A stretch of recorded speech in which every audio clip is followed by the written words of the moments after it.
Annick Brunier, qui est donc administratrice chez Limagrin, Chantal Chaumel, on l'a dit il y a un instant, tout juste ex-directrice des affaires juridiques de COP de France, Damien Lacombe, président de Sodial, et Xavier Hollands, rédacteur du référentiel.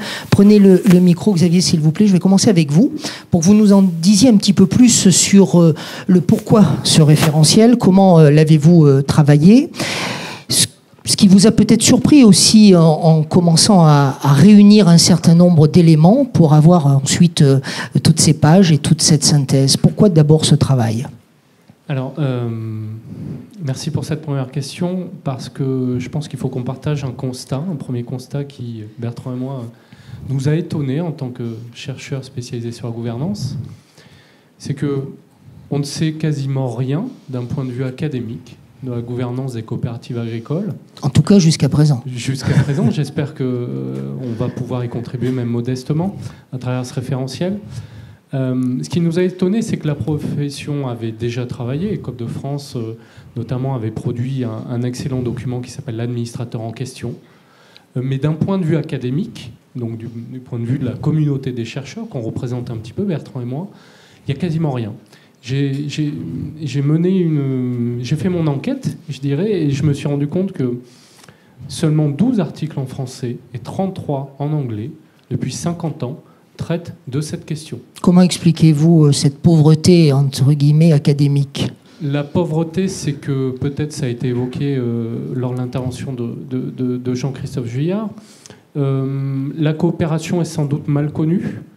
Elle est parfois décriée, et décriée sans doute parce qu'elle ne correspond pas à l'entreprise telle qu'on se l'imagine classiquement. Pourtant, quand on écoute les chiffres que j'ai moi-même rappelés tout à l'heure, on peut s'étonner. Et c'est bien justement de revenir à des faits objectifs. La coopération agricole, c'est un pan entier de l'économie, c'est un tissu économique industriel majeur, et ce sont des acteurs majeurs du territoire français en région. Donc je crois que c'est important de rappeler ces faits. Et ce décalage-là entre une réalité économique vivante, existante, importante, et l'absence de connaissances ou d'intérêt même pour le sujet nous a frappés. Donc ça, c'était le point positif, en fait, pour les chercheurs que vous étiez. Vous aviez à chercher. Mais dans quelle direction êtes-vous allé ? Parce que si vous n'aviez pas de base au départ, dans quelle direction êtes-vous allé ? Alors, ce qu'on s'est donné comme ligne de départ, c'était déjà, de travailler avec les acteurs de terrain, la profession. Et ça, c'est ce qui nous a toujours guidés depuis le départ et la création de la chaire en 2012. Et effectivement, la profession avait fait un travail important, je dirais presque doctrinal, en rappelant effectivement le cadre juridique. Et ça a été le formidable boulot de COP de France. Nous, on s'est positionné sur quelque chose sans doute de complémentaire, qui était le fait d'analyser la gouvernance comme un levier de développement. Et ça, c'est à la fois une conviction, mais c'est pas simplement une conviction, c'est une réalité. On constate partout dans le monde, quand les coopératives et les coopératives agricoles sont performantes, elles ont généralement une gouvernance qui est performante. Et donc, notre credo, je dirais, ça a été de lier la gouvernance et le développement stratégique. Et c'est ce qu'on a fait pendant près de 3 ans en échangeant avec de nombreux acteurs. Quel est l'état des lieux que vous constatez aujourd'hui sur cette gouvernance, avant même de l'envisager comme levier de développement ? L'état des lieux, il correspond, je dirais, il est le reflet ou l'image de la diversité de la coopération agricole. Je crois que ça a été évoqué par Gérard Rodange au début. La coopération agricole, c'est aussi bien des petites coopératives en taille, et ce sont des grandes coopératives internationalisées. Donc de ce point de vue-là, il y a une diversité aussi de pratiques de gouvernance. Et ce qu'on a essayé de faire à travers ce référentiel, c'est de dégager des points d'attention pour se dire finalement, est-ce qu'on a la capacité à avoir une gouvernance qui va accompagner stratégiquement le développement de la coopérative. Et c'est les 6 chantiers qu'on a dégagés avec les acteurs de la profession, et c'est les différentes propositions qu'on émet à la fin du document. Alors les propositions, on en parlera notamment avec Bertrand Valliorgue tout à l'heure dans la deuxième partie, mais peut-être une question de ma part sur l'état des lieux. Est-ce qu'aujourd'hui, quand on regarde justement ces contraintes liées à la mondialisation, est-ce que vous avez ou pas le sentiment que les coopératives, de par leur système de gouvernance, sont en danger aujourd'hui ? Alors en danger, je dirais non, plutôt pas, parce qu'elles ont une gouvernance ou une histoire et une perspective de long terme qui leur permet de s'inscrire dans ce mouvement-là. Je crois qu'on ne peut pas refuser la mondialisation, c'est un fait qui s'impose aux coopératives comme aux autres entreprises. Et les coopératives qui prennent à bras le corps cette mondialisation sont capables de l'affronter comme n'importe quelle entreprise. Mais peut-être avec une perspective qui est différente, qui est celle de long terme, de s'associer au territoire, de développer le territoire. Et ça, c'est ce qui fait toute la différence par rapport à des entreprises classiques qui ne vont pas hésiter à bousculer leur modèle de production, leur modèle d'approvisionnement pour aller là où, effectivement, l'approvisionnement est moins cher, là où le système de production est peut-être moins cher également. Et ça, c'est, je crois, la pertinence d'un modèle qui s'inscrit dans la durée, qui fait tout l'intérêt et toute la performance de ces coopératives. Dit autrement, ce que les observateurs pourraient qualifier de choc des échelles, pour vous, par rapport aux réalités de la gouvernance des coopératives agricoles actuelles, pour vous, c'est plutôt une force? Moi, je pense que quand elles sont armées parce qu'il y a des équipes dirigeantes et il y a des administrateurs et administratrices qui s'emparent des sujets, qui les traitent.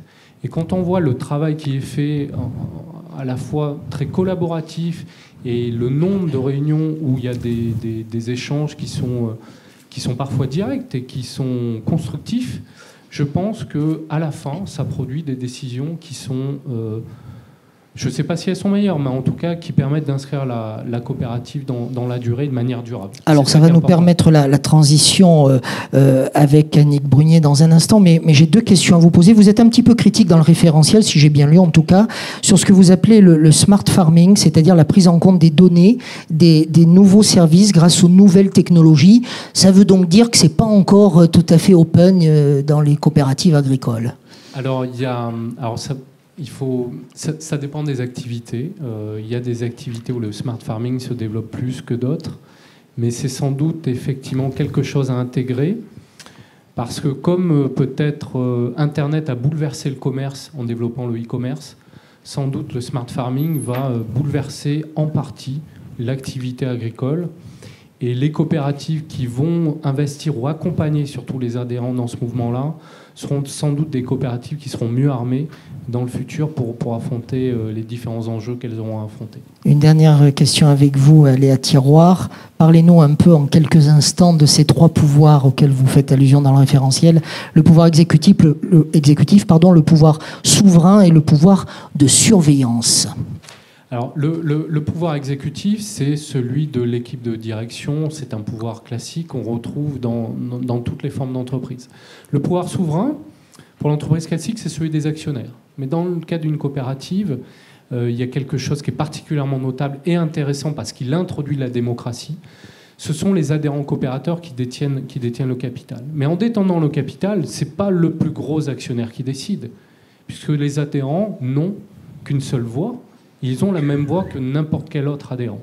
Et c'est ça qui fait sans doute toute la spécificité, une spécificité qui est difficile parfois à expliquer dans les instances européennes, Chantal en parlera peut-être, et qui fait sans doute l'intérêt de ce modèle-là aussi. Parce qu'il introduit de la discussion et du débat au sein des différentes sections sur le terrain, avec les adhérents et dans le système d'élection qui va conduire des adhérents, des élus, des agricultrices ou des agriculteurs au niveau du conseil d'administration. Et le pouvoir de surveillance ? Et le pouvoir de surveillance, comme son nom l'indique, ça évite simplement qu'un pouvoir l'emporte sur l'autre et soit exercé sans contrôle. Et ce pouvoir de surveillance, il va s'exercer souvent à travers le conseil d'administration. Mais il sert à quelque chose, ce pouvoir-là ? Oui, il est important parce qu'il évite la dérive. Le pouvoir de surveillance a-t-il un vrai pouvoir ? Le pouvoir de surveillance a un pouvoir quand il est bien exercé parce que justement, il va permettre un échange constructif et le fait d'aboutir à une décision qui est construite collectivement. Et c'est sans doute son intérêt principal. Annick Brunier, administratrice de l'Imagrin. Question très simple, madame. Pourquoi avoir accepté un jour de devenir administratrice ? Puis je vais même compléter la question. Vous avez reçu un coup de fil ? Comment ça s'est passé ? C'est vous qui avez candidaté ? Comment fait-on ? Alors bonjour à tous, ceux que je n'ai pas vus pour le moment, pour l'instant. Pour répondre à cette question, en fait, les choses ont été très surprenantes. Évidemment, je ne m'attendais absolument pas à être un jour sollicitée. Ça ne m'était jamais venu à l'esprit. Bon, il fallait des femmes. Hein. Donc, attendez, on va revenir sur cette phrase-là. Ouais, voilà, on me fait le coup à chaque table ronde que j'anime, quel que soit le sujet. Mais là, vous voyez, il y a presque parité là, dans la salle. Les femmes, levez la main, s'il vous plaît. Ouais, c'est pas mal quand même. C'est pas mal. Bon, alors, on reviendra sur le fait que vous soyez une dame dans un instant. Je ne vais pas entrer le débat sur le sujet parce que j'estime que ce n'en est pas un. On est parfaitement... Ouais, enfin, vous l'avez quand même introduit, le sujet. Hein. Vous allez avoir droit à un petit croquis, vous, c'est sûr. Alors, vous ne vous y attendiez pas ? Non, absolument pas. Et évidemment, la première conversation, mon président est venu me rencontrer avec un autre administrateur. Bien évidemment, je ne me sentais pas du tout en capacité de remplir la fonction. Parce que j'avais une haute estime, un haut respect de mes collègues administrateurs. Vous saviez un peu les fonctionnements, les fameux 3 pouvoirs dont parlait Xavier Hollands à l'instant. Est-ce que vous les aviez perçus en amont ? Oui, j'ai perçu, mais je percevais également la difficulté de compréhension. Enfin, en gros, c'est vrai que c'est quand même un défi. C'est un défi, c'est un challenge. Ça demande une implication très importante. On en parlera peut-être un petit peu plus tard. Et surtout, quelque part, une dissociation entre ce qui se passe dans sa propre exploitation. Et puis, brusquement, quand administrateur, il n'y a pas un divorce, mais il y a quand même une petite cassure entre la vie d'avant et la vie d'aujourd'hui. Donc, c'est un choix. Ça fait combien de temps, madame, que vous êtes administratrice ? Moi, j'ai été élue en décembre 2012. Et ce qui m'a quand même motivée le plus possible, c'était quand même de découvrir, c'est de la curiosité, le défi. Mais vraiment, c'est très compliqué quand on vient vous chercher. Très très vite, on perçoit le niveau de difficulté. Quels sont les moyens qui sont mis à votre disposition pour être une administratrice efficace ? On va commencer par le début. Déjà, il y a des conseils d'administration qui sont fréquents. Il y en a 2 par mois. Donc, c'est un véritable investissement, là. C'est un investissement important. Ensuite, on a accès à différents types de réunions avec nos adhérents, des réunions d'information diverses et variées. Alors forcément, on apprend toujours. Ensuite, on a beaucoup accès à diverses formations. On prend le temps également de nous présenter lors d'un séminaire une stratégie éventuelle long terme sur un PMT sur 3 ans. On prend le temps individuellement de demander, de solliciter des formations si on le souhaite. Êtes-vous rémunéré ? Alors oui. Alors ça, c'est un autre aspect. Aspect, madame. Aspect, un autre aspect. Je ne voulais pas l'entamer tout de suite, le sujet, mais bon, je vais... Oui, bien évidemment, ça fait vraiment partie des moyens qui sont très, très importants. Crevons l'abcès tout de suite. C'est cela. Ouais, je fais ce que je peux, là.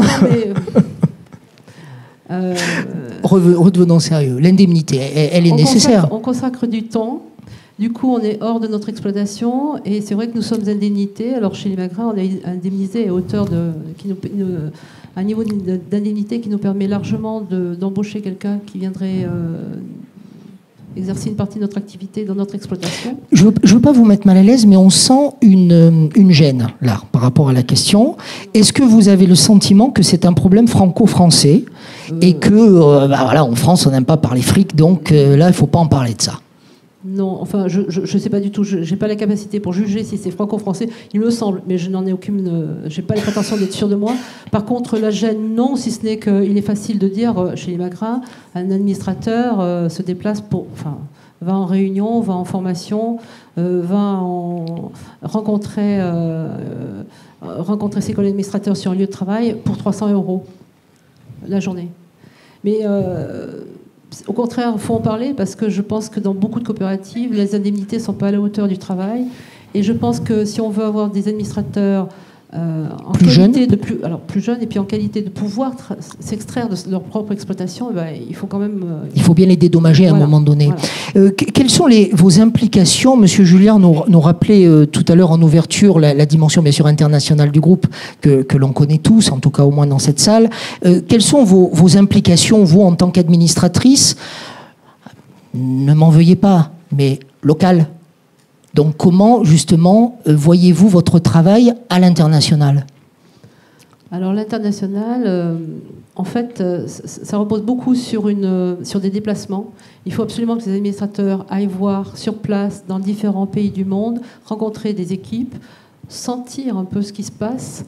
Les équipes sont absolument ravies de nous recevoir parce qu'elles présentent leur travail et elles nous démontrent leurs besoins.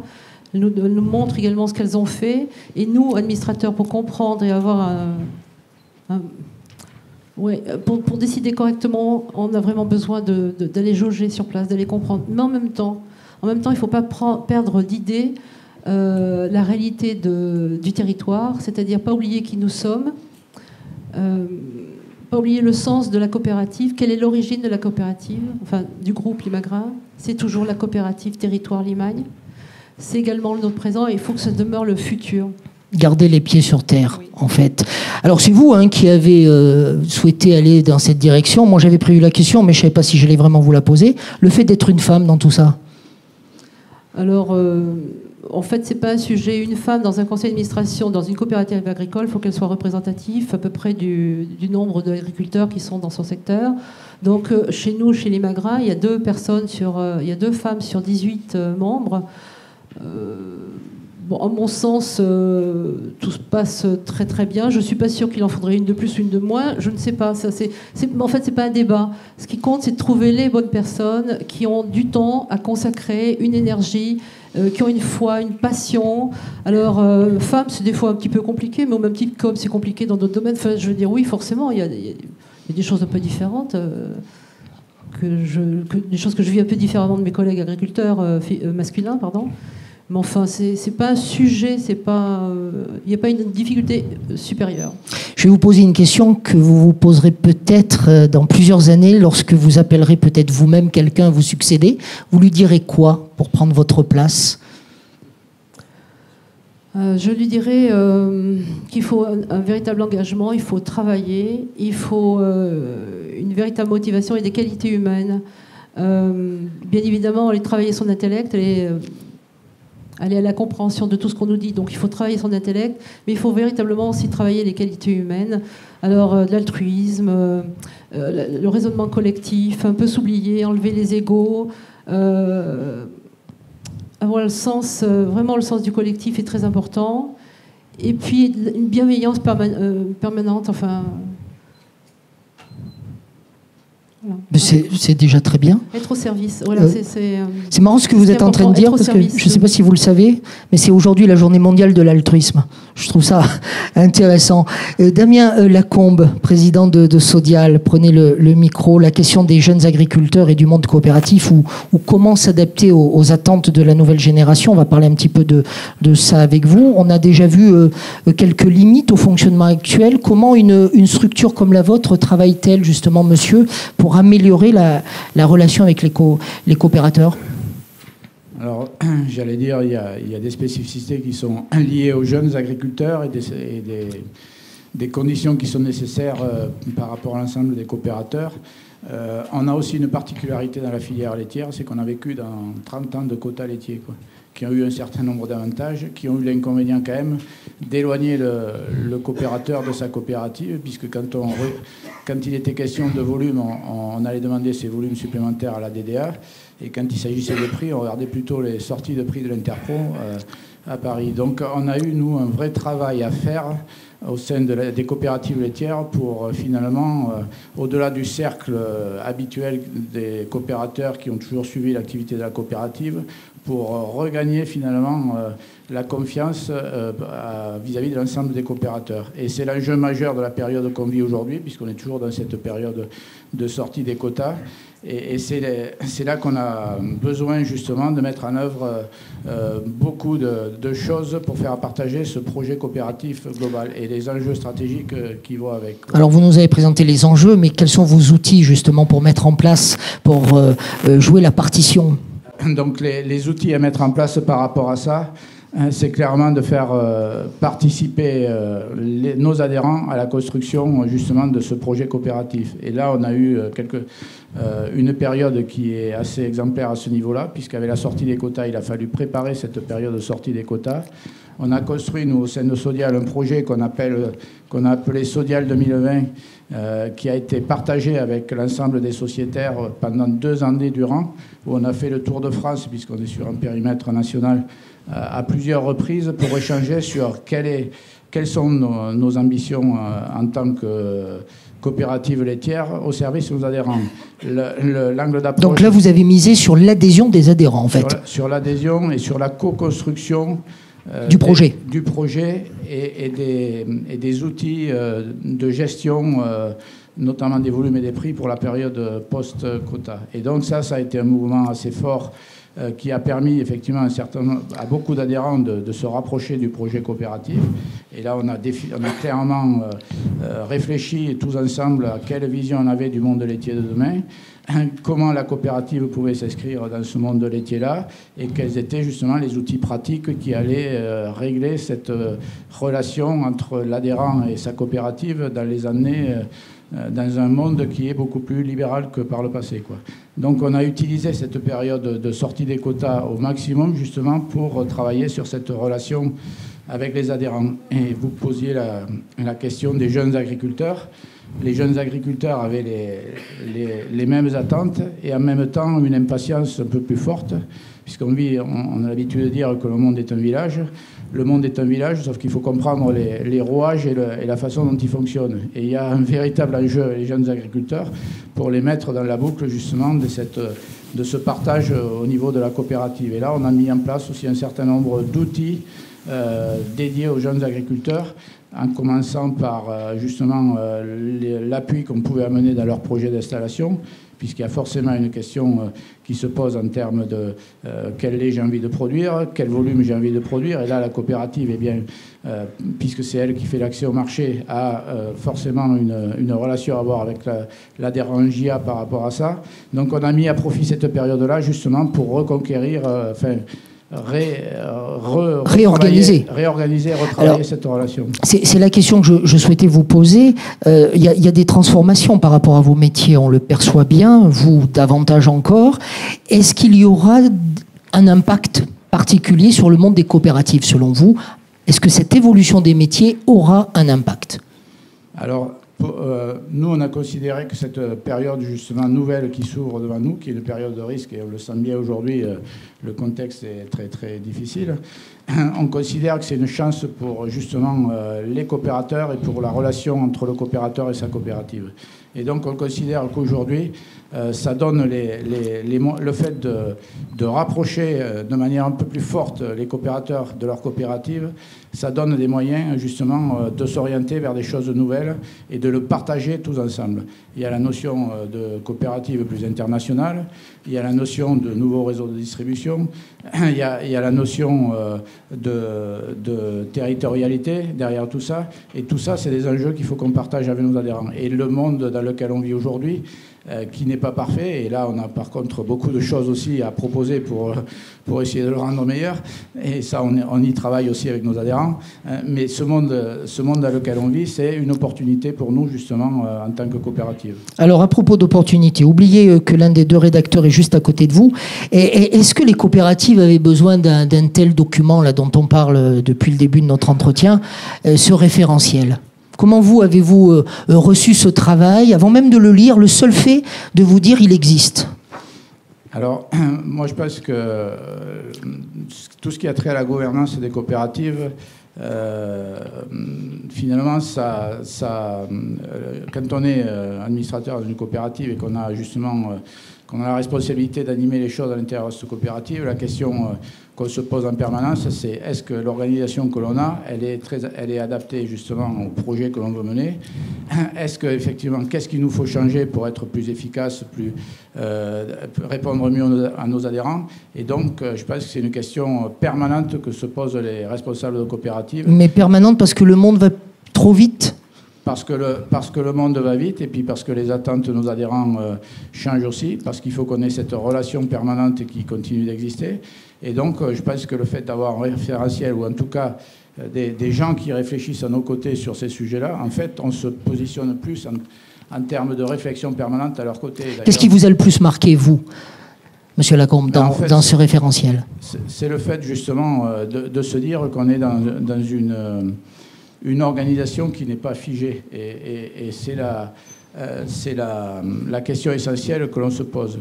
Et donc, effectivement, le fait d'avoir ce référentiel et d'avoir ces gens qui cherchent à nos côtés, c'est un moyen pour nous de baliser le terrain, de rester effectivement fidèles à nos fondamentaux de coopératives, aux fondamentaux que l'on a par rapport à nos adhérents, et c'est le fait d'être en permanence en recherche d'une efficacité plus grande au travers de notre gouvernance, quoi. Beaucoup de benchmarking, un peu comme le disait Madame, c'est-à-dire le fait d'aller voir un petit peu ailleurs ce qui se passe, en fait. Tout à fait, et d'ailleurs, c'est quelque chose qu'on fait en permanence. On a travaillé récemment avec tous les présidents des grosses coop laitières européennes, et dans le même temps, on travaille. Moi, j'ai beaucoup travaillé avec un président d'une coopérative qui est très territoriale, qui s'appelle les Fermes de Figeac, parce qu'on a, nous, en tant que coopérative Sodial, justement, besoin d'être une coopérative qui soit très européenne et très mondiale, et en même temps qui soit une coopérative cantonale pour rester au service de nos adhérents. Et donc, il faut qu'on arrive à échanger avec des gens qui ont une organisation très, très internationale et avec des gens qui ont une organisation très très locale. Et c'est le benchmark et le fait de chercher justement à améliorer ça qui fait qu'on répondra aux demandes de nos adhérents dans la durée, quoi. Et il faut qu'on le partage avec nos adhérents. Et à ce titre-là, d'ailleurs, on a entrepris, nous, une démarche qu'on va expliquer à nos adhérents, qui est un peu du même type que ce qui s'est fait sur l'Imagrin, où on a un administrateur extérieur étranger qui va venir aux côtés dans notre bureau pour nous aider justement à donner du fond à nos débats, nous positionner de manière plus efficace par rapport aux vrais enjeux qui se posent aujourd'hui par rapport à l'internationalisation de la coopérative. Donc ça, c'est une gouvernance en mouvement, quoi. Et je pense que c'est uniquement comme ça qu'on arrivera à répondre aux enjeux de demain et surtout à la sécurité et la sécurisation qu'on peut donner à nos adhérents dans la durée. Ben voilà qui nous amène tout de suite à parler de la dimension internationale ou européenne. Je vais vous passer le micro à votre tour, Madame Chaumel. On va prendre avec vous, et ce n'est pas du tout faire offense à nos trois précédents interlocuteurs, un petit peu de recul, un petit peu de distance, de perspective en tout cas pour mettre votre propos à l'échelle, je le disais, européenne. Quels sont selon vous aujourd'hui, Madame, les principaux changements réglementaires et surtout juridiques de l'Europe ou liés à l'Europe qui vont peut-être avoir des conséquences ou un impact direct sur le mode de gouvernance des coopératives agricoles ? Ici en France, on est bien d'accord. Je dirais que le changement, il est indirect sur la gouvernance parce que les grands changements européens sont liés à l'évolution de la PAC et la suppression des instruments de régulation des marchés. Donc ça, c'est ce que disait finalement Damien tout à l'heure. On n'a plus de quotas. Donc par ricochet, ça change la relation entre les adhérents et la coopérative. Mais à ce stade, l'Union européenne n'intervient pas directement sur la gouvernance des coopératives des différents États membres, qui répondent d'ailleurs, enfin qui empruntent d'ailleurs des modèles assez différents. Prenez le temps justement de nous parler des modèles. Ouais. Est-ce qu'il y a des grandes différences avec les modèles français qui sont donc axés, si j'ai bien compris, moi, sur ce triptyque auquel on faisait allusion tout à l'heure, à travers donc les trois pouvoirs que vous nous avez présentés et rappelés? Alors, je pense qu'en fait, le triptyque pouvoir souverain, pouvoir de surveillance, pouvoir exécutif, on va le retrouver partout dans les coopératives en Europe. Ça, je pense que c'est un des fondamentaux des coopératives. Parce que c'est le meilleur modèle ou parce qu'on n'a pas fait mieux en termes d'invention? Parce que c'est le modèle coopératif. Après, on a des cadres juridiques différents, avec en France d'ailleurs un cadre particulièrement sophistiqué qu'on ne retrouve nulle part en Europe. Et c'est peut-être aussi finalement ça qui a été un vecteur de réussite. Non, je ne sais pas. Je pense que si on avait une page blanche, on ferait sans doute pas comme ça. Mais bon, nous n'avons pas une page blanche. C'est très français, on va dire ça comme ça. Mais en tout cas, ce triptyque-là, il répond, enfin, il est l'incarnation de ce que sont les modèles coopératifs, quels que soient les États en Europe auxquels on se réfère. Alors, je vais vous poser la question autrement, madame. Est-ce que, on oublie la France, mais est-ce que ça marche mieux ailleurs qu'ici? Alors, je vais quand même finir sur ce que je disais. Alors après, on a je reposerai la question, dans la gouvernance, on a quand même un modèle majoritaire en Europe qui est le système conseil de surveillance et directoire, qui est, pour le coup, très peu répandu en France. Bon, en France, on va citer Tereos, on va citer Cooperl, et puis on aura fini pour les coopératives qui ont ce modèle-là. Bon, je ne parle pas de quelques unions ici ou là. Donc, alors, à l'inverse, je pense que dans les grandes coopératives du nord de l'Europe et d'Allemagne, on a ce modèle conseil de surveillance et directoire qui, évidemment, permet des décisions peut-être plus rapides, encore que, et une surveillance a posteriori exercée par les adhérents. Alors que dans notre système français, ce que vous appelez le pouvoir de surveillance, on a eu des débats avec Xavier Bertrand sur ce sujet-là, le pouvoir de surveillance, il s'exerce aussi, a priori, dans la co-construction de la stratégie de la coopérative. Alors que dans le système directoire-conseil de surveillance, eh bien, le conseil de surveillance peut remercier les membres du directoire s'il n'est pas content de la stratégie, des résultats obtenus. Et cette gouvernance, elle ressemble à quoi dans les anciens 10 pays de l'Est qui sont aujourd'hui intégrés à l'Union européenne? Alors là, c'est encore un autre sujet, parce que les anciens pays de l'Est ont mis très longtemps à renouer avec la dimension coopérative, si tant est qu'il l'ait déjà fait, parce que il faut se souvenir que quand il y avait encore le mur de Berlin, donc on parle maintenant presque de la préhistoire pour les jeunes, mais les coopératives étaient des instruments d'État et donc avaient une très mauvaise presse. Il y a même encore un pays qui est la Pologne et qui interdit de créer des coopératives. Donc, toujours actuellement. Oui, oui. Donc le chemin est quand même... De quoi ont peur les États qui interdisent ce genre de choses? À part celui-là, j'en connais pas. Hein. Oui, non, mais de quoi ont-ils peur, ces États? De quoi ont-ils peur? Je pense que c'est des réminiscences idéologiques. Oui, idéologiques, fâcheuses du passé. Et donc, on est plutôt là dans la promotion d'un modèle capitaliste classique. Notre modèle coopératif fondé sur des agriculteurs engagés, j'ai beaucoup aimé le mot que vous avez prononcé, n'est pas spontanément approprié. Et dans les pays baltes, eux se sentent, j'avais fait une mission il y a quelques années, eux ils se sentent carrément colonisés par les coopératives danoises. C'est comme ça qu'ils l'expriment. Donc il y a une ambivalence, je dirais, qu'on ne retrouve pas, par contre, dans l'ancienne Europe, que ce soit dans l'Allemagne, en Italie, en Espagne. En Italie, la coopération a même une valeur constitutionnelle. Une question liée à l'impact du modèle coopératif agricole sur la Commission européenne. Comment, justement, la Commission européenne regarde-t-elle, imagine-t-elle l'avenir, les contours? Le comprend-elle d'ailleurs, les comprennent-elles, ces contours du modèle coopératif agricole? Alors, en tout cas, elle a cherché à comprendre, puisqu'il y a deux ou 3 ans, je ne sais pas, le temps passe, mais enfin, elle a fait faire une étude très approfondie des coopératives agricoles dans les 27 États membres à l'époque. Il n'y avait pas encore la Croatie. Donc il y a des études monographiques par pays et puis par secteur économique qui est très intéressante. C'est un énorme document en anglais, mais enfin qui est sur le site de la Commission. Et est-ce que certaines décisions ont été infléchies parce que justement la Commission a mieux compris les choses? Alors je ne sais pas si elle a mieux compris. Elle a cherché à comprendre en tout cas quel était l'appui apporté par les coopératives agricoles à leurs adhérents. Donc déjà, regardez ça dans les 27 États membres, je pense que c'est quand même intéressant. C'est tout ce dont on vient de parler, ce dont parlait Annick, Damien, et je pense que de le regarder, c'était intéressant. J'étais allée à la journée de synthèse, et finalement, ce qui ressortait, et là aussi c'est très intéressant par rapport au thème d'aujourd'hui, c'est que le challenge partagé dans les 27 États membres, c'était quand même la question de la gouvernance. La gouvernance et de la place des adhérents.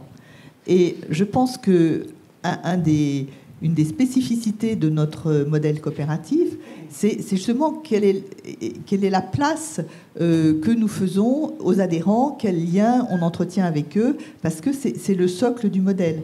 Et si on perd cette dimension-là, la coopération d'abord perd sa raison d'être, et puis je pense qu'elle se fragilise assez considérablement.